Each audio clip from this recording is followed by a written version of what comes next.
individual, and the matter is now sub judice. Members should take care not to say anything in the House that might prejudice a criminal trial. I will therefore urge members to avoid speculating about the guilt or innocence of an individual or the motive for the attacks. The Home Secretary may wish to make factual statements for the record. Members may wish to ask about the emergency services, the response to the attacks, the support to victims and families, and connected matters. But I urge the utmost caution in avoiding any remarks that might prejudice a future trial. I now call the Home Secretary. Thank you, Mr. Speaker. With your permission, I would like to make a statement on the horrific events that took place on the East Coast Main Line on Saturday evening. I am sure I speak for everyone in this House when I say that my thoughts today are first and foremost with the victims, with their family and their friends, and all those who experienced this terrifying attack. My deepest thanks go to the emergency services, the British Transport Police, Cambridgeshire Police, Cambridgeshire Fire and Rescue, and the East of England Ambulance Service. The speed of their response, as well as their skill and professionalism, were exemplary. I would also like to pay tribute to the breathtaking bravery of those on the train itself, including the heroic acts of the passengers and train crew who intercepted the attacker. I would like to draw particular attention to one member of the onboard crew who ran towards danger, confronting the attacker for a sustained period of time and stopped his advance through the train. He put himself in harm's way, suffered grievous injuries as a result, and remains in hospital today in a critical but stable condition. On Saturday, he went to work to do his job. Today, he is a hero and forever will be. Mr. Speaker, there is now a live investigation into what happened on Saturday night and the events that led up to it. I am therefore limited in what I can say today without putting successful prosecution at risk, and I am sure that all here agree that there must be one priority right now, and that is bringing the person who committed this horrific crime to justice. However, I will share what facts I can. At 7:42 p.m. on Saturday evening, police were contacted about an incident on a train travelling from Doncaster to London, with reports of several stabbings on board. The quick thinking of the driver saw the train diverted to Huntingdon Station. Within 8 minutes of the first 999 call, police had boarded the train and brought the attack to an end. 10 people were taken to hospital by the ambulance services, 8 of whom had life-threatening injuries. A further individual later self-presented at the hospital. 3 people have now been discharged, whilst 8 remain in hospital. I know that everyone in this House wishes them the swiftest and fullest recoveries possible. And I would like to thank the staff at Cambridge University Hospital for their life-saving care.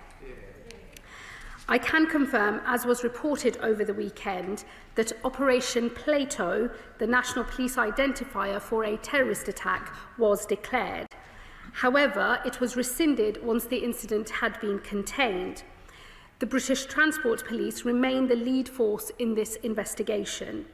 They stated yesterday that while counter-terrorism policing were initially involved, they have found, and I quote, nothing to suggest that this was a terrorist incident. At the scene, the police made 2 arrests. Since then, 1 man has been released who we now know was not involved. As of this morning, the other, one Anthony Williams, has been charged. In relation to the events in Huntingdon, he has been charged with 10 counts of attempted murder, 1 count of possession of a knife, and 1 of actual bodily harm. He has also been charged with a further count of attempted murder and possession of a bladed article in relation to events on a Docklands Light Railway train in the early hours of Saturday morning at London's Pontoon Dock. And Cambridgeshire Police have, in the last few hours, reported additional earlier sightings and possible further offences.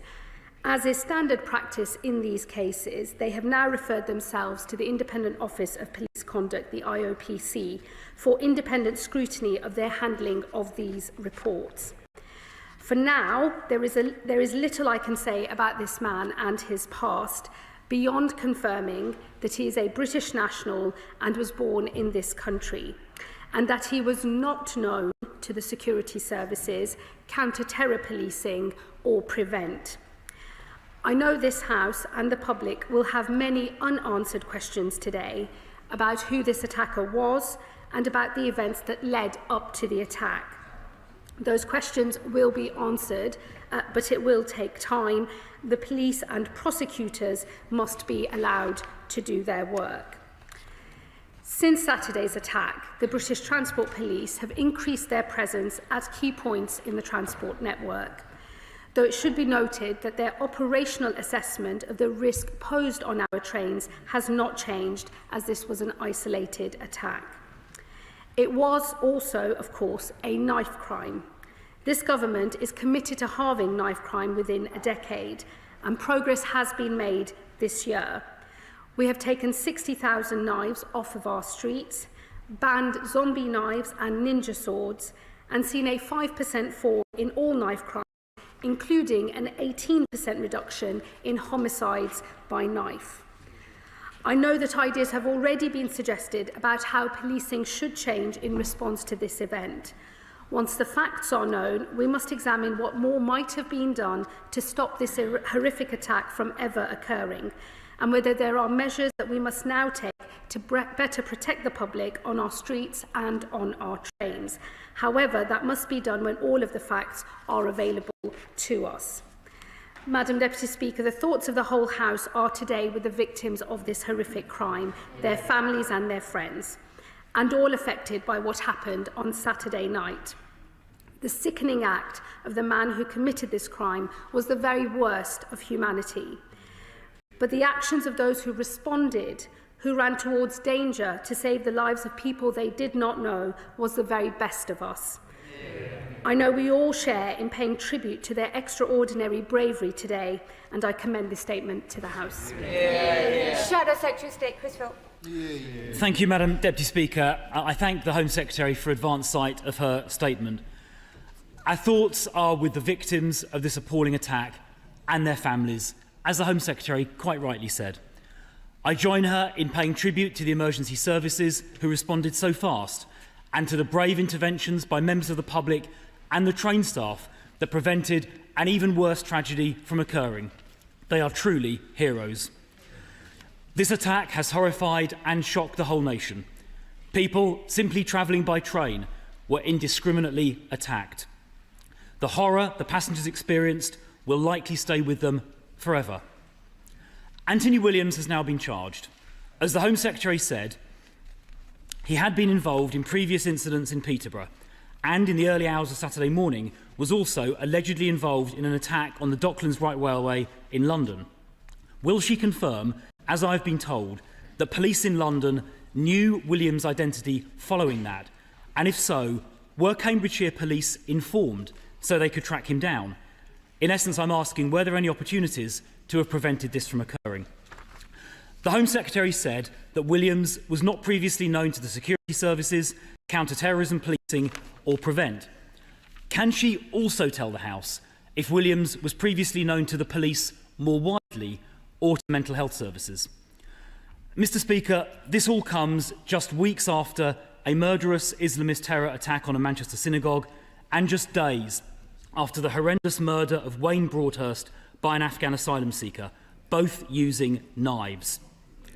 Although homicide has thankfully fallen by about 15% since 2010, and as the Home Secretary said, knife crime has fallen in recent years, every homicide and every knife attack is one too many.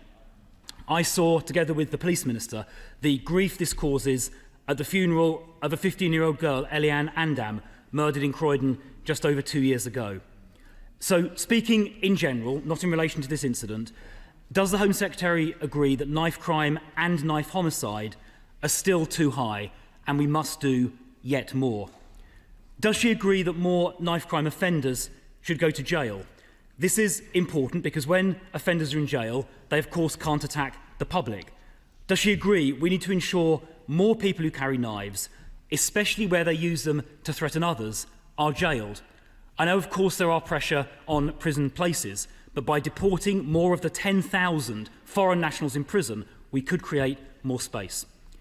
Madam Deputy Speaker, we also need to take more knives off our streets. And that means we have to dramatically increase the use of stop and search.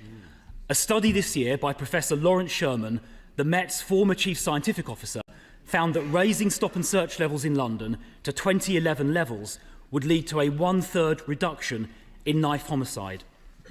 Some people complain that stop and search is used disproportionately in relation to some groups, but when measured in relation to the offending population, the disproportionality disappears, as set out by a recent policy exchange study.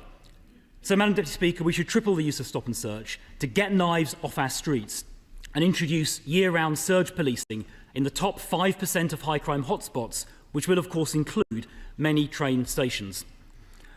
We must also use technology more. There is work underway at the Home Office, which I know about, to develop technology to scan for knives at a distance, which it is hoped can distinguish knives from keys or mobile phones. And this, of course, could help police rapidly identify those carrying a knife in a public place. I wonder if the Home Secretary could provide an update on that development work, either straight away or, if you prefer, perhaps in writing later, because I really do think it could make a big difference. Finally, Madam Deputy Speaker, retrospective and live facial recognition can also identify wanted criminals, including those involved in knife crime. In Croydon Town Centre, the borough which the Police Minister and I represent in Parliament, in the last couple of years, around 200 wanted criminals, including 2 wanted rapists and others guilty of knife crime, who would not otherwise have been caught, were arrested using live facial recognition, and crime in Croydon Town Centre, including knife crime, has gone down as a result. The images of innocent passers-by are immediately and automatically deleted, addressing civil liberties concerns. So I really do hope the Home Secretary agrees and the Police Minister agrees that rolling out this technology nationally will have a dramatic impact on improving public safety, and they will certainly have my full support if they choose to do that. Madam Deputy Speaker, I know everyone in this House wants to see knife crime eradicated, more today, I'm sure, than ever before. So I hope the House will also support the tough steps needed to eradicate knife crime, because we owe the victims of these appalling crimes actions as well as words. Secretary. Thank you, Madam Deputy Speaker, and can I thank the Shadow Home Secretary for his remarks, and in particular, as he opened his response, I know that the bravery of all of those who faced this attack on Saturday is something that has unanimous support across this House, and I thank him for the spirit in which he reflected that. He will know, in relation, as I said in my opening statement, in relation to the events in Peterborough, they are now the subject of an IOPC investigation. It's important that I don't say anything that seeks to get ahead of that, but I'm sure all of those questions will be answered in the fullness of time, and it is standard practice where there has been contact with police in the run-up to an event like this that those matters are referred to the IOPC to investigate and consider. He'll also know that I can't say anything in relation to the suspect who's been charged and any prior history or indeed any mental health issues, because that would also be facts that are material to any future court proceedings, and it would be inappropriate for me or indeed anybody else in this House to comment or speculate on those matters today. And I would just ask that the words of the Speaker at the opening of this part of our session are remembered as we pose questions today. I agree with him that knife crime is far too high. This government is impatient to do everything it can to eliminate knife crime. It's why we've set ourselves an ambitious target, and we're pleased to have made some progress, though I agree with him that there is still much more to be done. And I hope on knife crime in particular, instead of playing politics across this House, where there is consensus, we are all able to work together in the spirit of trying to bring down the scourge of knife crime in our country. As I say, the numbers have gone in a positive direction, and I hope he will welcome that and work with us as we seek to make more progress. He referred to sentencing in particular. I do have to say, Madam Deputy Speaker, I think it's disappointing when members opposite do not reckon with the scale of the crisis in our prison system. This government inherited a prison system on the brink of collapse. It has meant difficult decisions ever since we have entered office in order to prevent this country from running out of prison places entirely. He will know that this government has deported more foreign national offenders since our term of office than was the case in the previous record under the previous government. Despite deporting record numbers of foreign national offenders, the scale of crisis in the prison system means that there are still more prisoners coming into the system than there have been places, and it is important, therefore, that the sentencing reforms are seen in that context. He will know, though, that it is the case that those who are in possession of a knife and who have been using that in a threatening manner do attract, the majority of those people do attract reasonably lengthy prison sentences. When we know more about the circumstances of this particular case, we will know if there are other lessons for us to draw and other areas of policy for us to consider. He referenced stop and search, and he, I think, lamented the issues around disproportionality. I hope I'm not putting too much of a spin on his remarks. I would just gently remind him it was a former Tory Home Secretary in the first 2010 to 15 Parliament that started speaking about disproportionate use of stop and search powers and changed the rules around stop and search to reflect the disproportionate use of that power back then. That has been the record of the previous government, but I hope he will recognise that the police already have the power to use stop and search indiscriminately where the intelligence suggests that that is required. That is an operational decision for police chiefs, and of course the decision as to whether to stop and search someone where there are reasonable grounds and suspicion is an individual operational decision for individual police officers. This is a well-used power, it is a well-understood power, it is an important power that is in our arsenal for tackling criminality, and this government fully supports its lawful use. Let me also say on live facial recognition, it's this government that will very soon be consulting on a new legal framework to underpin the use of live facial recognition.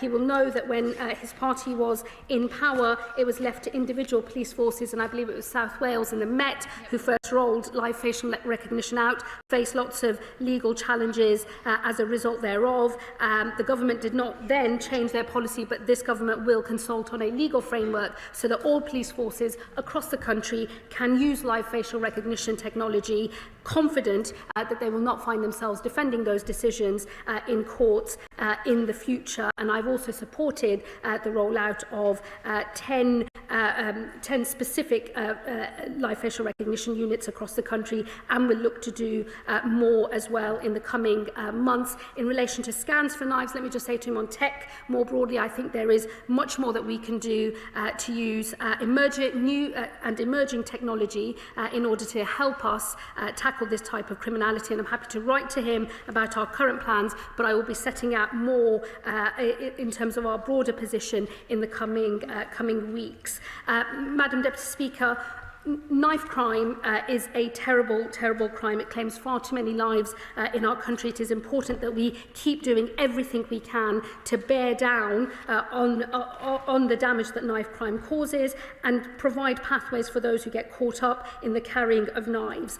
That is an important bit of policy that we will carry on working on. But in relation to the attack that we are talking about primarily today, I do urge the House that before we draw broader policy conclusions, we wait until more of the facts are known. Select Committee Chair Ruth Cadbury.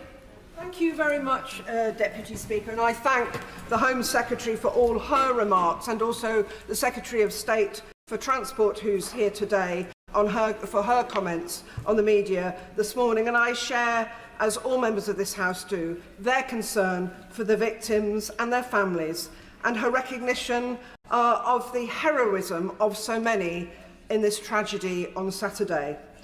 On behalf of my colleagues on the Transport Committee, I would like to pay particular tribute to all the staff of Avanti West Coast and Network Rail who responded so quickly, and in particular to the train driver who reacted so promptly to get the train to Huntingdon in order that the emergency services could meet it, and also to the onboard staff member who is in hospital after protecting passengers.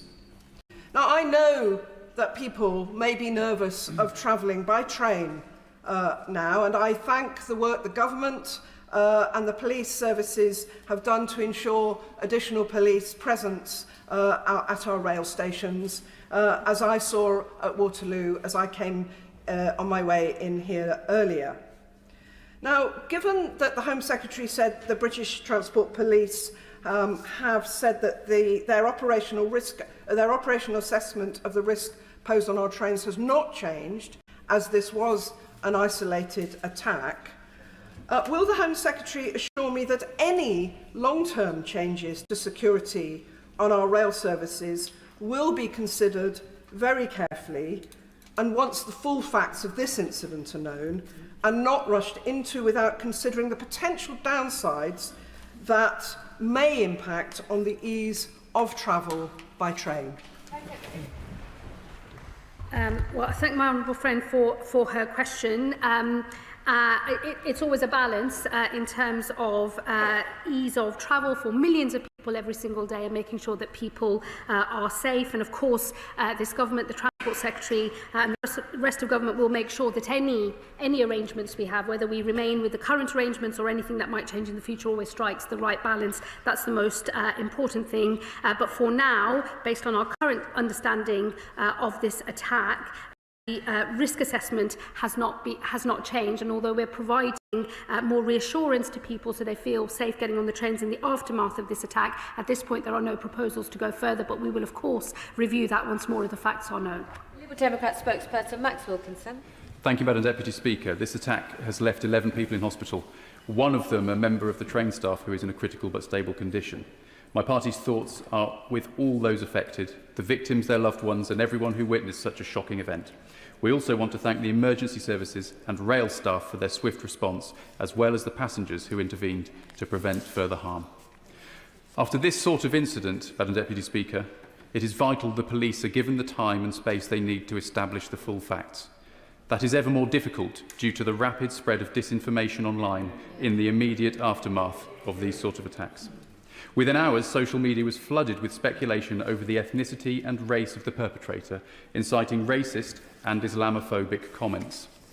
And when communities were still reeling from the horror of this attack, certain political figures on the hard right, including members of the Reform Party, were already seeking to exploit the incident for political gain. Desperate to involve themselves in the tragedy, they reached for their dog whistles. They threw around baseless opinions on levels of crime when facts were available. They were shamelessly trying to turn tragedy into yet another excuse to whip up fear and sow division. The Shadow Home Secretary's comments today also veered into that realm. Never is an opportunity to blame foreigners missed. That is beneath contempt. At moments like this, those who aspire to leadership must calm fears and attempt to unite, not inflame tensions. Does the Home Secretary share my view that while knife crime must be tackled forcefully, it's important that all of us must respond with arguments grounded in fact rather than trying to stoke fear? Can the Home Secretary confirm whether the government holds data on violent incidents involving knives or sharp instruments where 3 or more victims were harmed in a single incident? If so, what is the trend over the past 2 years or any other time frame the Home Secretary has data for? And finally, the Home Secretary has said that the individual was not known to anti-terror police or Prevent. But when the facts are known, will she confirm that proper lessons will be learned about individuals who may pose a risk? be it as a result of mental health issues, an obsession with extreme violence, or other relevant factors. Thank you, Madam Deputy Speaker. Look, I deplore the ease with which so many armchair warriors feel the need to speculate and spread misinformation on social media. It's why it's important that the police and all of our emergency services are able to proceed with their investigations at pace, but also transparently, so as to calm down any tensions that might arise as a result of misinformation that spreads particularly across social media. In terms of how other people may or may not have reacted, I tend to think at moments of such crisis, people normally reveal their true colours, and I will leave my remarks about other individuals there. He is right that knife crime must be tackled forcefully. As I said in my earlier remarks, we've seen an 18% decrease in murders by knife. I will make sure he receives the further stats that he mentioned, but as I said earlier, the data in relation to knife crime is going in a better direction, but I, like others in this House, am impatient to see more change more quickly, and I hope he will work with us on a cross-party basis on all measures needed in order to do that. And of course, when all of the facts around this case are known and understood, I will ensure that any lessons that there are to be learned will be learned and will be acted upon. Sam Carling. Thank you very much, Madam Deputy Speaker. Can I take this opportunity to put on record my thanks to the first responders, the police and everyone on the train who put their lives at risk to protect others. So many people from the communities I represent in both Peterborough and Huntingdonshire have written to me today in absolute fear, shock and confusion at how this can happen so close to home, particularly after we found out this morning that the charged individual is from my constituency. And I've had constituents really worried as well and alarmed about these reports over the last few hours that the offender may possibly have been involved in further incidents in Peterborough and London. So will the Home Secretary join me in calling for community cohesion following this incident and also ensure that a full investigation takes place into those possible other offences? Well, I thank my honourable friend, and I can only imagine how terrifying it must have been for his constituents and those in neighbouring areas to hear news of this horrifying attack. He'll know I can't say any more at the moment about other potential incidents. They are the subject of further investigation, and as more facts are confirmed by the police, we will be able to say more. And of course, the IOPC must be allowed to do their work. And on community cohesion more broadly, of course, when we know more about the facts of this case, we'll know whether this relates to community cohesion or whether it relates to wider community issues. I would encourage members to wait until more of the facts are known before we draw those broader conclusions, but I do agree with him that it is necessary that we reassure communities in his constituency and across the country. That's why there is an increased police presence across the transport network, and it's why this government will make sure that as we know more, whether there are lessons that they will be learned and acted upon. This has been a difficult and challenging weekend for Huntingdon. My thoughts are with the victims of this terrible tragedy, to the LNER crew member whose heroic and selfless actions, placing himself in harm's way, saved lives at the cost of his own safety, and who remains in a critical but stable condition. To the other 4 victims who remain in hospital with stab wounds, and to the 4 who were discharged yesterday, as well as those who bore witness to the attacks and will still be processing their own experiences. I would like to place on record my praise for the emergency services response, to Cambridgeshire Constabulary, whose unarmed response officers and firearms officers were able to place Anthony Williams in custody within 8 minutes of receiving the 999 call.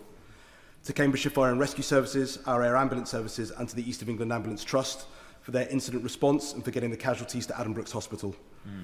Also to the train driver, Andrew Johnson, and signalling staff, whose speed of thought in moving the train onto the suburban line from the high-speed line meant that the train could make the unscheduled stop at Huntingdon, a decision that curtailed the attack by several crucial minutes, allowed the police to apprehend the suspect and undoubtedly saved lives.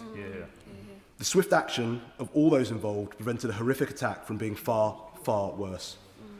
I'm sure the Home Secretary and indeed the whole House would wish to share in my sympathies for those impacted by this horrific attack and my pride in the conduct, leadership and professionalism of the responders and railway staff. Well said. Well, can I thank the Honourable Member for both his question today, but also for his own work over the weekend. He was very quick to arrive at the scene. I thought that the Honourable Member handled himself with, great honour and reflected in a very measured way the initial response to such a horrifying incident in his constituency. I think the way he's handled himself is a credit to him and to the people that he represents. And I, of course, agree with him in relation to his remarks about the bravery of all of those who were responding, the speed of the response, but also the bravery of those inside the train itself as well. And let me assure him that myself and my officials stand ready to work with him and others who are locally on the ground to make sure all lessons are learned as we move forward. Andrew Pakes. Deputy Speaker, and can I associate myself with the comments about sympathy and empathy for the victims of this? The names of Peterborough and the town of my constituency of my right honourable friend Huntingdon have flashed up across the news and around the world this weekend because of the terrible events we've seen happening on Saturday night. Madam Deputy Speaker, I don't want my constituency to be known just because of the acts of a single perpetrator. So can I pay my tribute to the police, the train staff, the first responders and others who stepped forward when the actions were needed to do that. And can I also pay particular tribute to my own constituent, train driver Andrew Johnson, and his ASLEF and RMT colleagues on LNER who went beyond the call of duty on that evening. They showed the best of British values and the true face of the county I represent and its people. We don't know all of the information yet, but there is great anxiety in Huntingdon and in Peterborough from many people locally, as well as this being a national issue. So can I ask my right honourable friend, can she confirm that we will go and move every mile to tackle knife crime, ensure our streets and public transport remain safe for everyone?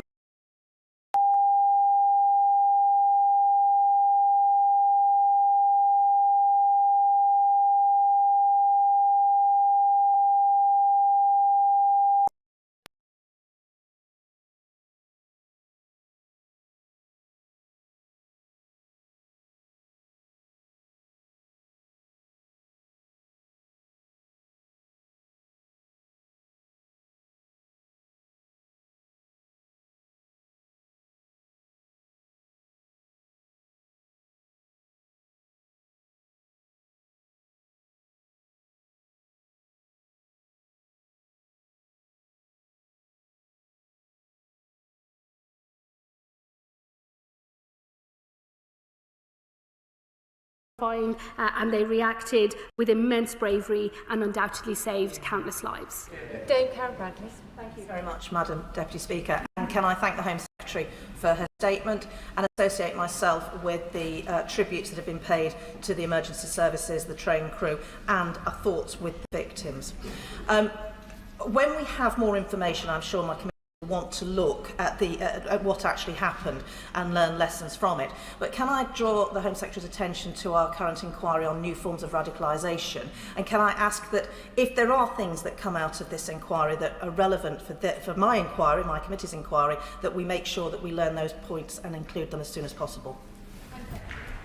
Well, can I thank the Chair of the Home Affairs Select Committee for the points that she has just made, and I look forward to working with her closely as we learn more of the lessons once all the facts in relation to this case are known. She is right more broadly, Madam Deputy Speaker, that we are seeing many new forms of radicalisation in this country and across Europe and North America in particular as well. And it is important that we are always stress testing and challenging the response that government has to tackling those new forms of radicalisation. It will need a change, I think, longer term in our understanding of what motivates serious violent behaviour, and I'm sure that is work that she and her committee will continue with, and I pledge to work with them as we try to tease out more answers to these particular problems. Florence Shalami. Thank you, Madam Deputy Speaker, and I want to associate my remarks with everyone who's made powerful tributes to both the train driver, the staff and members of the public, and I think this demonstrates why it is really important for us to have more than one person on the train. The train guards play a vital role in protecting passengers. My constituency is home to both Vauxhall and Waterloo, busy mainline stations.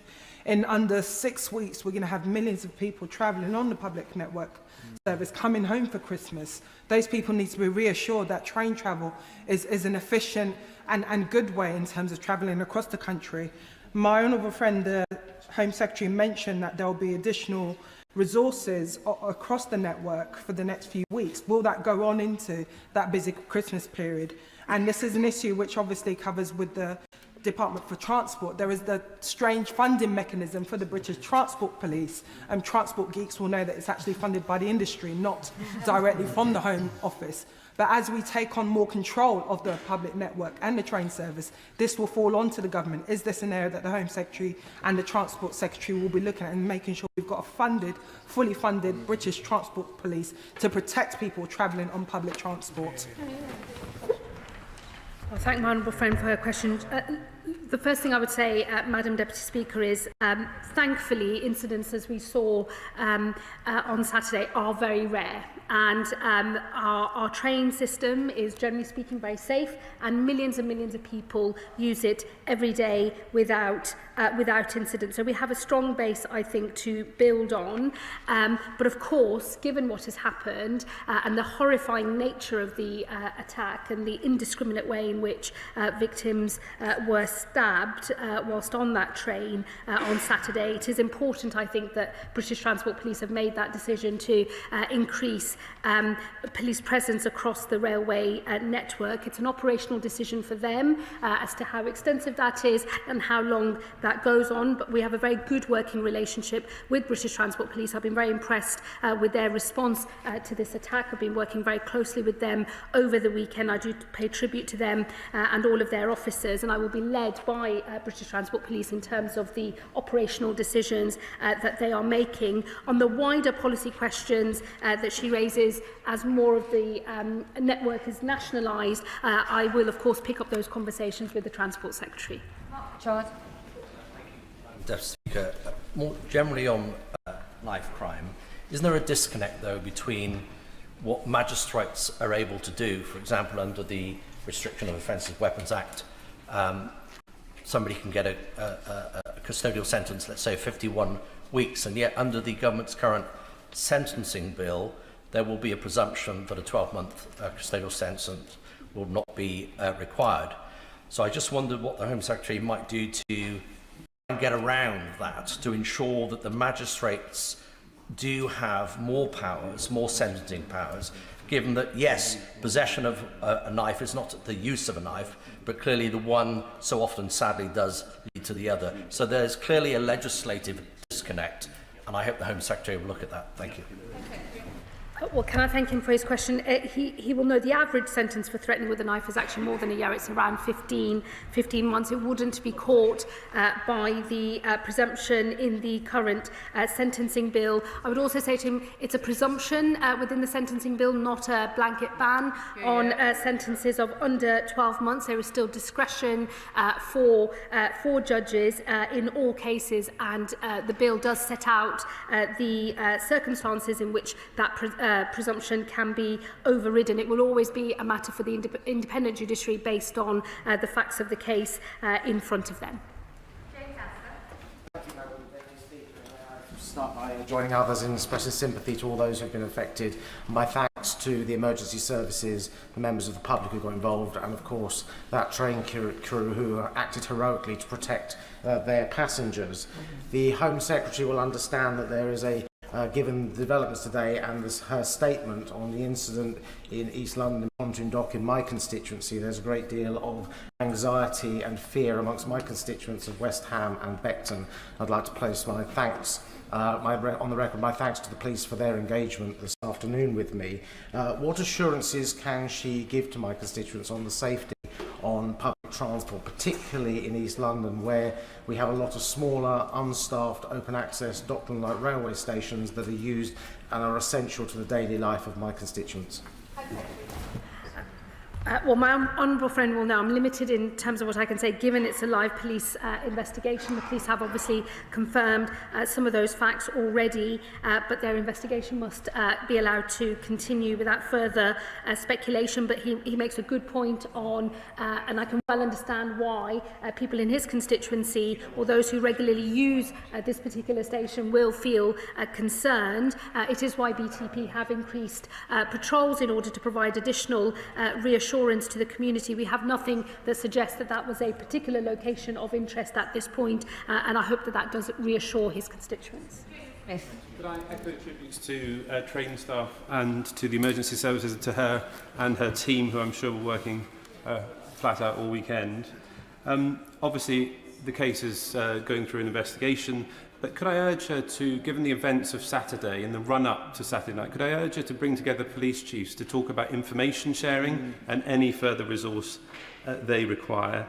And, Madam Deputy Speaker, I'm happy to admit we should not have diluted stop and search, but could I now urge her to look again at stop and search? Northern Ireland is much more permissive, and Section 60 does need to be reviewed. Well, can I thank the honourable gentleman for his question and for his remarks. My experience over the weekend in terms of the different police forces and different emergency services who responded to this attack is actually that they work together very well, and I was very pleased to see that level of coordination, especially when different forces are responsible for different things. But you know, at the start of this incident, counter-terror police were supporting the investigation. That was stood down, but if it had needed to be stood up again, I know that that would have been almost instantaneous as soon as the request was made. So my initial experience of and impression of the collaborative working has been very positive, and I do pay tribute to everyone involved in that over the weekend. On information sharing, I will take that away because I think that, and reflect on what he said, it is important, especially when there's such a huge incident taking place in the country with lots of information going out through different forms, that we make sure that there is complete coordination. If he has any specific concerns in relation to this incident, I'll be very happy for him to write to me, and I will ensure that I respond, but I will pick up that conversation with the NPCC and others as well. And look, let me just reassure him on stop and search. I think this is a very valuable tool that the police have. I will always want to see it used wherever it is appropriate to do so. My understanding and my conversations with police so far suggest that from their operational perspective, the powers they have work quite well. But of course, I will always be open-minded and be willing to look again at any of these issues should the advice from police change, or should the experience that we have of the way that the powers are used change as well. Picture. Thank you, Madam Deputy Speaker. If I can start by just associating myself with the many tributes that have been given today to those people on the train that tried to prevent the attack, the staff and the responders. As a member of Doncaster Eastern Isle of Axome, I use the Doncaster King's Cross service most weeks. I know many of my constituents and people across Doncaster are deeply shaken by this appalling attack, but that service is an indispensable part of our lives. So will my right honourable friend, the Home Secretary, set out the immediate steps that she's taken to reassure passengers who use that line, but also the best way that we communicate that to ensure that they have peace of mind as they travel on those trains over the next days? Well, look, I think we should all take confidence from the speed of the emergency services response to this attack, which has drawn justified and wide praise across this House today. As I say, the speed of that response meant the attack was brought to an end as quickly as possible, and many lives, I believe, were saved as a result of that response. And I do think that whilst the incident itself is deeply shocking, and I can fully understand that people who use the service on a regular basis will be feeling shaken by this news. The fact that our emergency services were able to respond so quickly, I think, is something that we should all be confident in and take pride in. And then, of course, the British Transport Police have increased police presence across the network in order to provide more reassurance to people. But as I say, thankfully, in this country, incidents of this nature across our transport network are very, very rare. And I think everyone in this House will want to work together to make sure that remains the case. Madam Deputy Speaker, and I join the Home Secretary and my constituency neighbour, the Honourable Member for Huntingdon, in their thoughts for the victims and their families, and also in paying tribute to Cambridgeshire Police, Cambridgeshire Fire and Rescue, the East of England Ambulance Service, the staff at Addenbrooke's Hospital, and of course the train crew and passengers for their response on Saturday evening. Now, while respecting the ongoing investigation and the IOPC process, can she assure the House that the extraordinary bravery and professionalism demonstrated by all those involved in containing this incident and providing life-saving care will be properly recognised in due course? Well, I thank the Honourable Member, and I, of course, absolutely agree with everything he said in praise of all of those who responded to this attack. I will make sure that once we are through court proceedings and the full facts of the incident are known, there will be an appropriate moment to be able to thank all of our emergency services and the brave passengers in an appropriate way when the time is right. Rachel Hopkins. Thank you, Close. All the LNER train crew and train driver involved in the action. Their swift action and their extensive training to respond to emergencies was undoubtedly critical to saving many lives. Railway staff will be deeply concerned that this terrible incident has taken place against a backdrop of year-on-year increases on violent assaults on rail staff. What conversations is the Home Secretary having with the Department for Transport colleagues regarding resources and support needed to keep rail staff and passengers safe on our railways? Well, I know that from my conversations with the Transport Secretary over the weekend, these are issues that are very much on her mind. And of course, there is crossover with those of us in the Home Office, but primarily the responsibility sits with the Transport Secretary. I will make sure that she gets a fuller response to her question, but she should rest assured that in this government, we recognise that assaults on any of our public sector workers are unacceptable, and the government will always do everything it can to stamp that out. Barclay. Madam Deputy Speaker, could I join my fellow Cambridgeshire MPs in the tributes they've made? The Home Secretary, in her statement, indicated she was receptive to the deployment of facial recognition at railway stations. Could she clarify on the current timeline, what's the earliest date that would be deployed more widely? And given some of the early lessons coming out of this case, what scope is there for the government to accelerate that timeline? Well, the consultation that I referred to in my earlier remarks in terms of the legal framework for much wider use of live facial recognition will just be in the next few weeks, so that's all but upon us.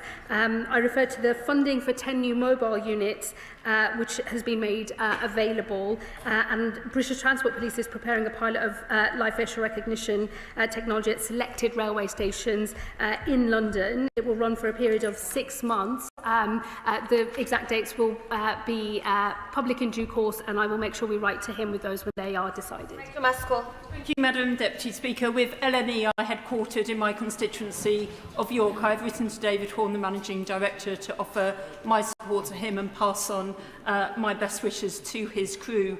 I also want to put on record my thanks to the signallers who made it possible to shift the train onto the line, who are also based in my constituency of York. Last summer, I sought to amend the Crime and Policing Bill with an amendment to provide greater protections for transport staff in the light of the increased risks they are facing. With the bill about to enter committee stage in the House of Lords, will the Home Secretary look at my amendments again and ensure that we do provide those protections for transport staff? Friend, I'll happily discuss with her the content of her earlier amendment, and even if not accepted for the bill, I'll ensure that the policy question that she's raising is picked up by our colleagues in the Transport Department. We are running out of time, so I'll ask the questions to be short and, of course, the answers as well. Stephen Gethings. Madam Deputy Speaker, can I put on the record our best wishes to the victims and our thanks to the emergency services and railway staff who did a remarkable job. I know she can't comment on the case in particular, but one concern that I have is around the speculation and disinformation that is rife on social media. Can she make it her job to maybe have a conversation with the social media companies, because that kind of speculation does no service to the victims or to the police who are pursuing this issue? The most important thing is that official sources of information are able to be as transparent as quickly as possible, so the vast majority of this country that doesn't just get its news from social media knows what is happening. Of course, there'll be a role for the Online Safety Act in future as well. Sir. Thank you, Madam Deputy Speaker, and I do thank the Secretary of State for her statement and for bringing it to us so promptly.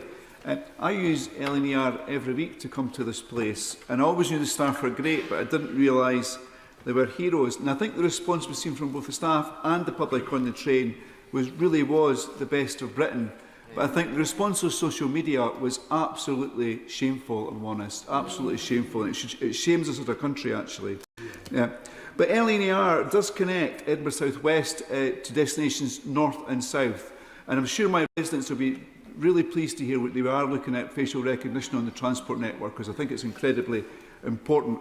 But if I can talk about knife crime more generally, in June the government gave a commitment to look at round-tip knives, the manufacture and sale of them, and hopefully mandating that. Is the Home Secretary able to give us an update on this? And I'm sorry for putting her on the spot. We'll be publishing a knife crime strategy very soon. What I would say about rounded top knives is I understand the reason why some people think that is part of the solution. I will, of course, consider all of the evidence, but in the end, we have millions of normal kitchen knives available, and so we've got to do a much better job on all of the other areas, such as prevention. Julian Lewis. Very briefly, Madam Deputy Speaker, when the Home Secretary is undertaking lessons learned and recommendations for the future, will she look into the question as to whether there is any protective equipment or even disabling equipment of a non-lethal nature that could be issued to staff for use in such an emergency? Thank you. Well, we'll know that tasers were deployed to bring this incident to a close on Saturday. But let me assure him, even if it's not part of the wider lessons learnt from this case, once all the facts are known, I will, of course, take under consideration the points that he has made. And Nav Mishra. Thank you, Madam Speaker. Madam Speaker, my thoughts and prayers are with the victims of this brutal attack, and of course my tribute to the amazing courage and bravery of the train crew, but also the first responders. Like my friend from Vauxhall raised, I have serious concerns about the funding arrangements for British Transport Police. So can I encourage my right honourable friend, the Home Secretary, to work with the Department of Transport and the Secretary of State for Transport to make sure that the funding arrangements for BTP are good going forward? Yes, I agree with my honourable friend of the vital role that BTP plays. Their funding for this year is actually 6% higher than previously. They have a hugely important role, and I'm sure the Transport Secretary will do everything she can on the funding front. Clynlis Meddy. Mine and Plaid Cymru's colleagues' thoughts are with everyone affected by this appalling attack. They're also with the train driver, crew and staff whose quick thinking and decisive action helped protect many from the worst of outcomes. Will the Secretary of State join me in expressing gratitude for their bravery and for showing us all how crucial the presence of officers and sufficient staffing is to our public safety? Surveillance can help catch criminals, but staff on the ground saves lives. Here, good question.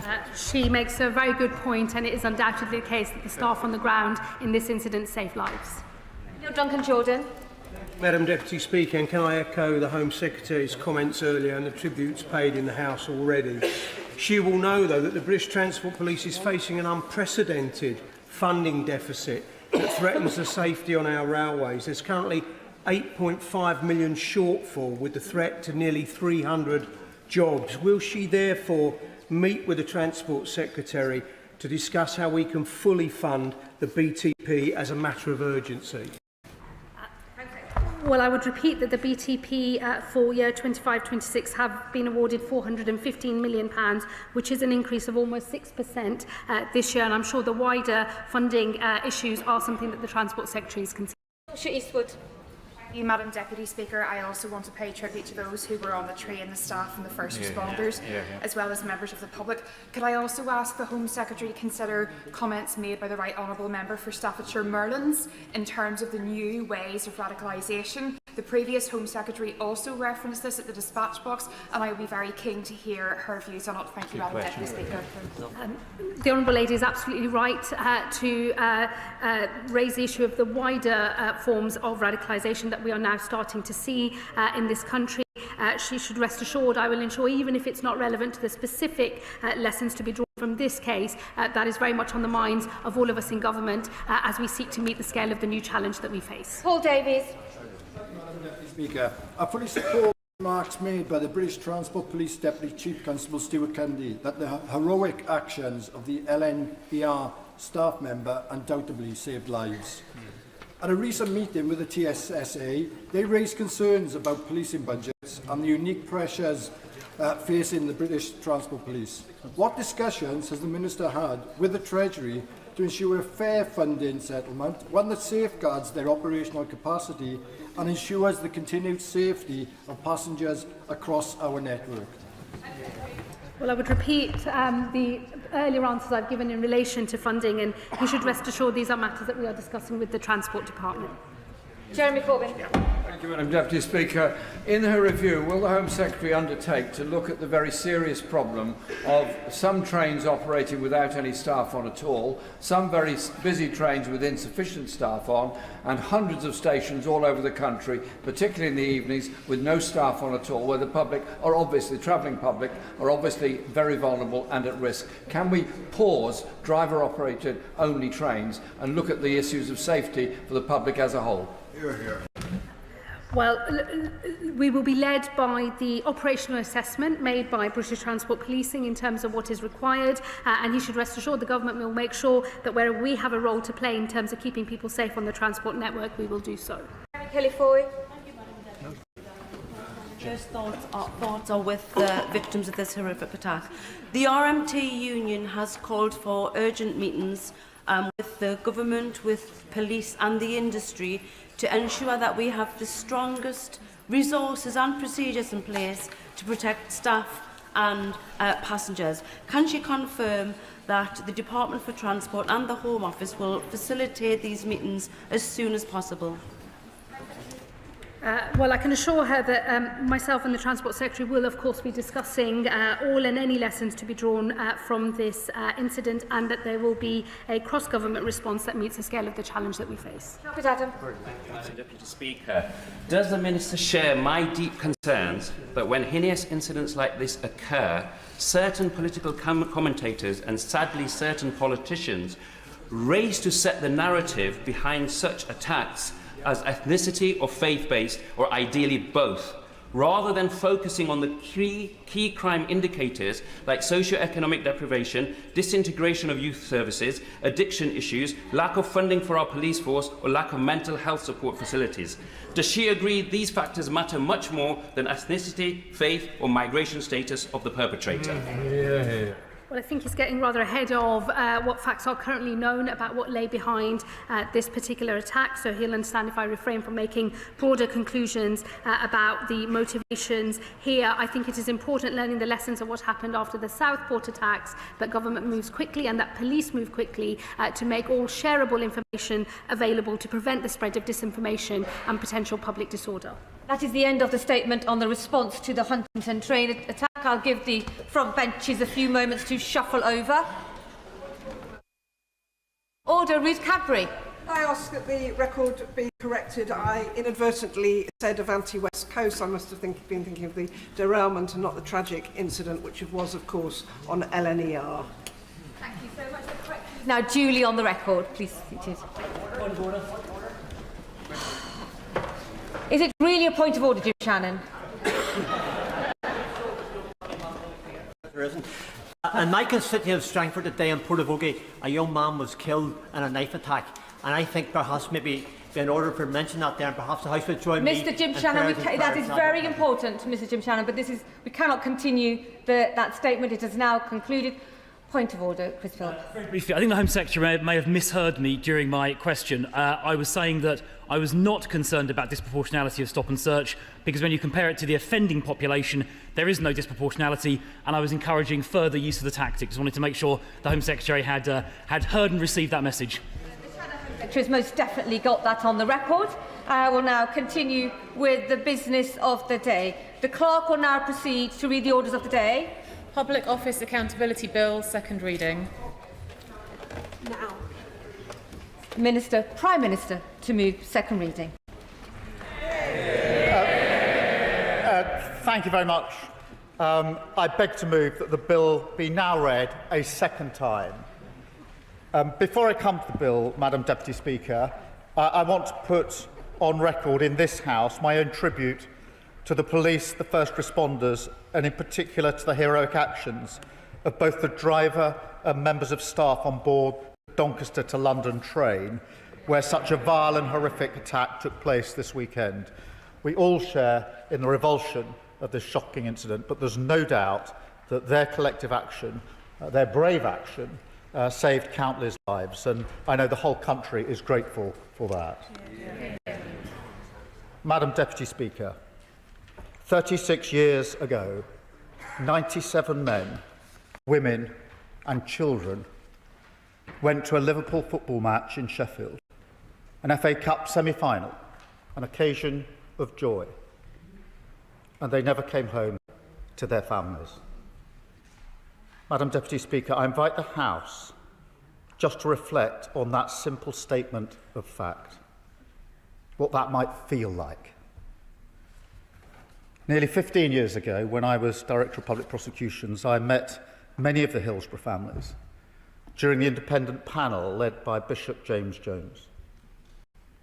I will never forget what they told me, their testimony, painful to tell, painful to hear, including the testimony of Jenny Hicks, who told me how she and her husband drove their 2 teenage girls to the game that day, and they had to drive back later with an empty back seat. Every single story, every single experience, painful to the core, unimaginable to the core. And so, Madam Deputy Speaker, before I come on to the bill and the contents of the bill, I want to begin this debate with a simple acknowledgement, long overdue, that the British state failed the families and victims of Hillsborough to an almost inhuman level.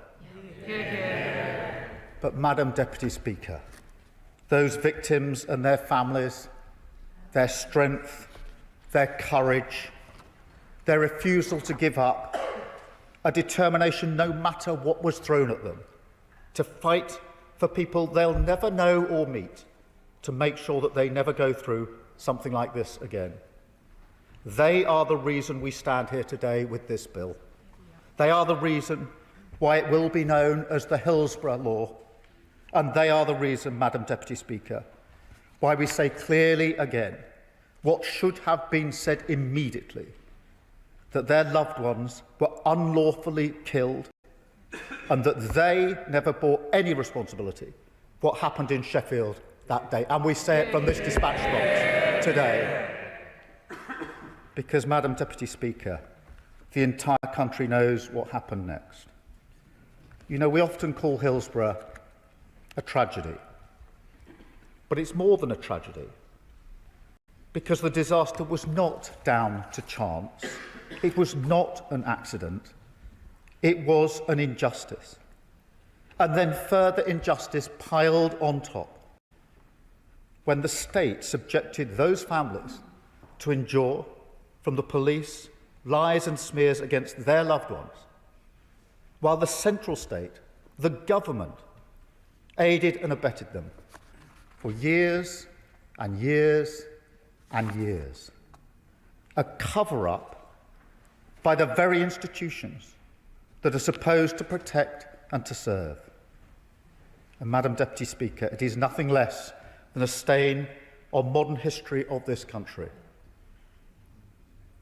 And yet, can we truly say that Hillsborough was an isolated example? No. Because there's also the Horizon scandal, Grenfell Tower, infected blood, the grooming gangs, Windrush, and more besides. And Madam Deputy Speaker, we should also be blunt that there's a pattern common to all these scandals, that time and again the British state struggled to recognise injustice because of who the victims are, because they're working class, because they're black, because they're women and girls. That is the injustice that this bill seeks to correct, and I hope it commands the support of the whole House. I will. Most grateful. Would you agree there are a couple of things missing from this otherwise excellent bill?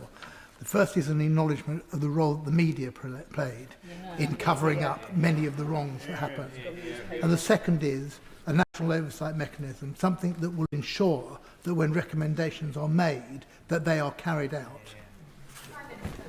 I'm grateful for the intervention, and of course we must acknowledge the role of the media and others played in this. This was a cover-up at so many levels. And in relation to oversight mechanisms, I don't think this bill is the place for that, but I do agree with the proposition that where there are inquiries, there needs to be a better way of ensuring that there's follow-through on those inquiries. I will. The Prime Minister has listed a litany of scandals where there has been cover-up. Would he reflect and include in that the Chinook disaster, where there has been repeated attempts to cover up the truth, the state of the aircraft that was sent out that night, in which we lost so many valued members of our intelligence service? Isn't that something that now a wrong that now needs to be righted? For raising that. And this bill is obviously intended to deal with all of the situations where there needs to be a duty of candour, with consequences if that isn't adhered to. So I'll just make some progress. I will take further interventions. So, Madam Deputy Speaker, let me now turn to the bill itself. And first of all, to the duty of candour. There are three parts to this. First, a new statutory duty of candour. Mr. Speaker, Madam Deputy Speaker, at the Hillsborough Independent Panel, Bishop James Jones found that over 100 statements by junior police officers have been deliberately altered to remove evidence unfavourable to the South Yorkshire Police. 100 statements have been deliberately altered. Madam Deputy Speaker, I don't think there's anyone in this House who could possibly disagree that we must never let anything like that ever happen again. It is a disgrace, and the bill before the House will tackle it. I'll give way.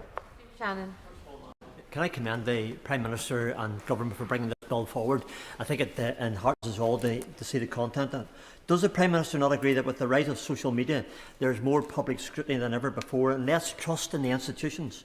The bill and the Prime Minister's outlining is an opportunity to begin that journey of restoring public trust, and we must be mindful that nothing less than accountability can be acceptable. The public understands that mistakes can be made, but they cannot and should not forget when cover-ups take place. His intervention, and the bill, the legal provisions to ensure this can never happen again as a matter of law. But I've been clear, and I've said to the families on a number of occasions, it's the culture as well that has to change. The culture has to change. So the bill is the architecture, but the culture has to change of the state.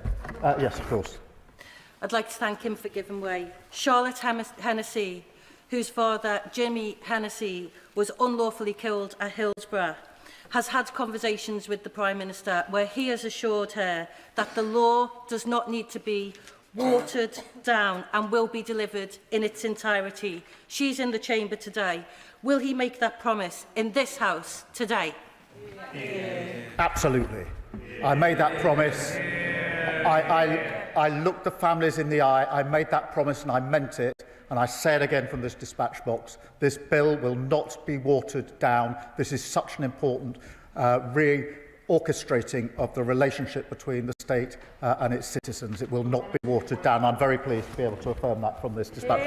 I'll take one more and then I'll press on. Can I thank the Prime Minister for giving way? Does he agree that one of the most powerful lessons from Hillsborough, and indeed the other Grenfell and post office scandals, is that truth delayed is justice denied, and that while this bill rightly places a duty of candour upon public authorities, it must also compel ministers themselves to uphold that same duty when addressing this House, so that accountability begins at the very top, including the misleading information that was given from that dispatch box by his minister last week in relation to the hooligan Maccabi Tel Aviv fans. I really think, with the families here in the House with us... Order, Prime Minister. I was trying to pay close attention, but I may have missed it. We do not accuse each other of misleading information at the dispatch box. So be mindful of the language that one is using. Prime Minister. Thank you. I also think that we owe the families a better way to have this debate than descending into party political point scoring, and I hope we can continue the debate in that way, because this bill will tackle that injustice, so that when tragedy strikes and the state is called to account at inquiries, inquests and other investigations, public officials, from police officers to the highest offices in the land, will be subject to that duty, which means that an injustice like this can never again hide in some dark corner of the state. Madam Deputy Speaker, failure to comply, failure therefore to act with candour, transparency and frankness, will now carry criminal penalties, including being sent to prison. Yes. I'm very grateful to the Prime Minister. And as a sponsor of the Honourable Member for Liverpool and East Derby's Private Members Bill, I fully welcome this bill's introduction, and I welcome that protections include criminal offences of misconduct in public life. Could the Prime Minister assure me and others that these new offences will be applied retrospectively?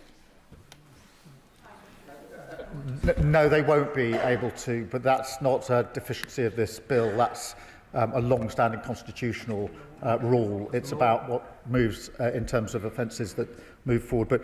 But can I just make this point, because I do think it's important. These measures will apply across the United Kingdom. And I would like to place on record my thanks to the devolved governments for their collaboration on this. I can also announce the government intends to bring forward an amendment to extend the duty to local authority investigations in England, which will make sure that when an inquiry or investigation is set up by a local authority, for example, the Kerslake inquiry into the Manchester Arena bombings, there can also be the duty of cooperation and candour in the search for the truth. I will. Extremely grateful to the Prime Minister for giving way, and I recognise the strength of the case that he's making.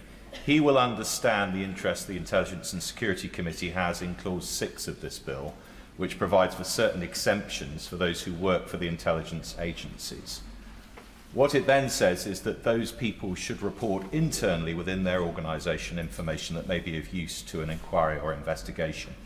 Would he give some thought to how the government might develop the concept of what then happens to that information, about which the bill is broadly silent? And he will understand that many will be concerned to ensure that when information is reported internally within the intelligence agencies, it nonetheless finds its way to those who should have it, in order to make a reassurance of what the government is seeking to achieve, I think, more broadly in this bill.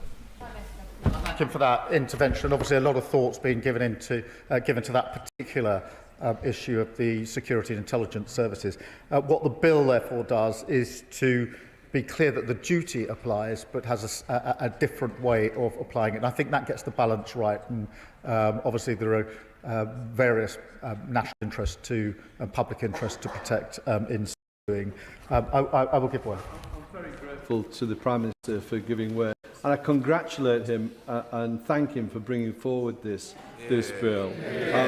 This represents an epic struggle by the Hillsborough families, and they're to be much admired and praised. But this will extend beyond this, as the Prime Minister has said. Can I thank him on behalf of the families who suffered great loss under the auspices of the Tees Eskin Weir Valley NHS Trust, Christy Harnett, Nadia Sharif and Emily Moore, as they were lacking that duty of candour when those terrible tragedies struck. and I hope that he can give consideration to a full judge-led public inquiry, because they are in search of truth, justice and accountability. Well, I thank him for that intervention, and just for his reassurance and for the reassurance of the House and for the families and all the others affected by these scandals. These are provisions in a bill, they're clauses in a bill, they will soon be sections in a piece of legislation. But they're more than that. They're a changing of the nature of the relationship of the state and its duties to its people. And that is so important. Yes, this is the legal architecture, but something much bigger than this has to be put in place. I will take this intervention and I'll come behind. I thank the Prime Minister greatly, and I welcome this bill. Could I ask him to reassure me and my constituents that those organisations which are contractors to public authorities and public bodies are covered by the provisions of this bill as well, because it's important that where responsibilities defrayed to other bodies, that they too are captured by the clauses in this bill. She anticipates my next point, but I will make it and then I'll take the intervention from behind, because we have to recognise that some scandals, such as the Post Office Horizon scandal, the boundaries between the public sector and the private sector are complicated, and Clause 4 in this bill applies the duty to some private bodies for that very reason, in answer to her question. In particular, those delivering public functions, those with relevant health and safety responsibilities, as well as relevant public sector contractors.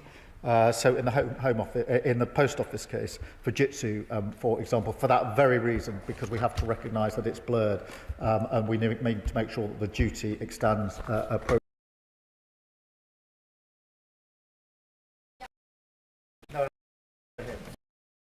I'm grateful to the Prime Minister for giving way. He knows that for over 2 decades, the legal system failed to provide truth and justice to the Hillsborough families. And it was only a non-legal process, the Hillsborough Independent Panel, that finally set things right on the road to truth, justice and accountability.